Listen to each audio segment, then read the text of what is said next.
Caio, como é que você avalia essa reação em cadeia que a gente acompanhou dos governadores? A postagem de Jair Bolsonaro passa qual tipo de mensagem para os estados?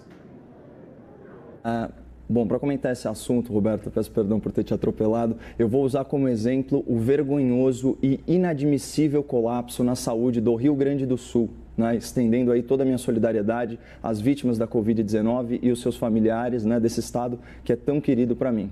Trago para vocês aqui a manchete da Gaúcha Zero Hora, publicada ontem. Ocupação de UTIs volta a superar 100% e aumenta a fila de espera por leito em Porto Alegre nesse domingo. Diz a reportagem, o número de doentes internados com Covid-19 bateu o recorde da pandemia. Como resultado do esgotamento da rede de saúde, a fila de espera por um leito também se manteve em elevação. 142 pessoas com o vírus em emergências às 3h30 da tarde. Vamos dimensionar a gravidade do problema?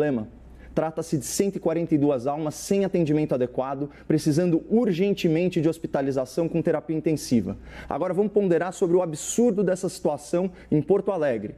Isso acontece numa cidade desenvolvida, com 1,5 milhão de habitantes, que é a sexta capital com maior IDH no Brasil e governada por um político adulado pela grande imprensa. E aqui eu faço questão de consignar a minha profunda decepção com as manifestações recentes do jovem governador do Rio Grande do Sul. Dia 25 de fevereiro, numa declaração no mínimo infeliz, o senhor Eduardo Leite afirmou por escrito, aspas, não tem como expandir muito mais os leitos de UTI. Até porque 60% das pessoas que vão para uma UTI, infelizmente, não sobrevivem. Leito não é garantia de não perder a vida. Que lógica perversa é essa, senhor governador? E os 40% dos pacientes que sobrevivem, graças ao cuidado intensivo, eles não valem o esforço, eles não valem o investimento em mais leitos de UTI? O seu compromisso constitucional não é garantir que as pessoas sobrevivam, é garantir que elas não morram por falta de atendimento adequado.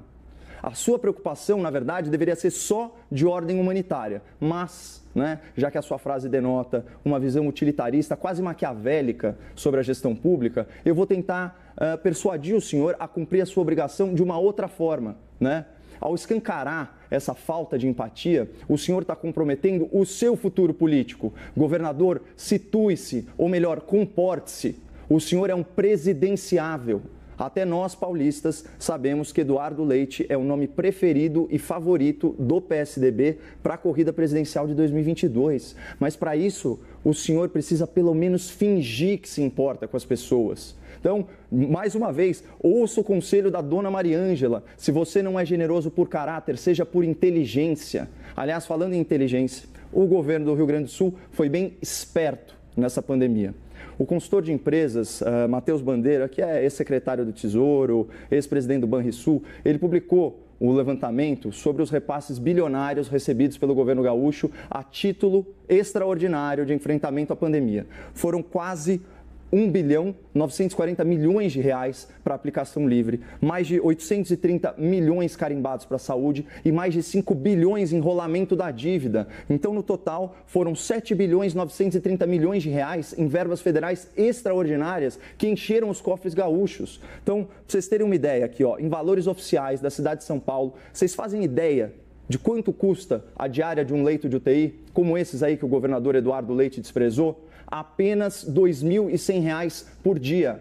Então, quem enfiou quase 8 bilhões de reais no caixa, podia ter reservado uma parte para cuidar melhor dos pacientes gaúchos, não é verdade? Mas não. O que fez o jovem governador gaúcho, aí com toda a sua jovialidade e esperteza? Ele usou os recursos extraordinários do governo federal para pagar despesas correntes do Estado.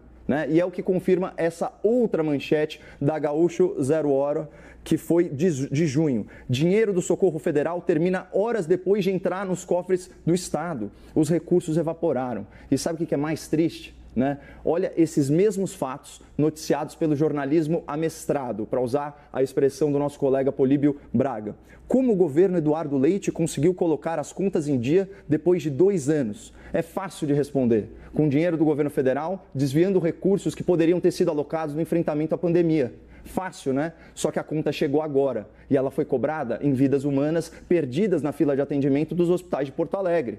E esse é só o caso dos gaúchos. Agora, essa lógica ela se repete por todo o Brasil, né? Segundo o Banco Central, mais de 38 bilhões de reais repassados pelo governo federal sequer foram gastos em 2020 e estão aí recheando os cofres de estados e prefeituras. Muitos governadores e muitos prefeitos se aproveitaram fiscalmente da pandemia, não incrementaram de forma adequada seus sistemas de saúde e agora, com apoio maciço da imprensa militante, jogam toda a responsabilidade da sua negligência na saúde nas costas do governo federal. Então, do ponto de vista fiscal, essa pandemia fez o país empobrecer, enquanto estados e municípios enriqueceram. Então, se você quiser ser massa de manobra e automaticamente ficar culpando o presidente da República ou o ministro da Saúde pela falta de leitos em hospitais municipais, em hospitais estaduais, fica à vontade, esse daqui é um país livre. Mas saiba que a sua crítica é injusta e reflete apenas uma predileção política, não a realidade contábil dos fatos.